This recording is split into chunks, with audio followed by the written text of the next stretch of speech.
லட்சுமியை காட்டிலும் சிறந்தவள் இந்த மூதேவி அம்மாதான். அவளை மூதேவி என்று சொல்லக்கூடாது. உலகத்திலே முதலாவது பிறந்தவள் மூத்த தேவி. அவள் மூத்த தேவி.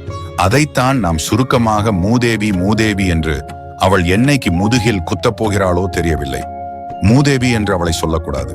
மூதேவி என்று சொன்னால் அவள்தான் நித்ரா தேவி.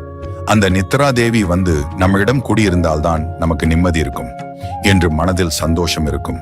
உடம்பில் திரேகத்தில் நோய் வராதே திரேகத்தில் சுத்தம் இருக்கும். அந்த மூதேவி இல்லை என்றால் நமக்கு உறக்கம் வரவில்லை என்றால் உடம்பு என்னத்துக்கு ஆகும்? மூதேவி வளமை, செல்வம் ஆகியவற்றுடன் தொடர்புடைய ஒரு தெய்வம். சங்க இலக்கியங்களில் இவள் தவ்வை, காக்கை கொடியோள், மாமுகடி என பல பெயர்களால் குறிப்பிடப்படுகிறாள்.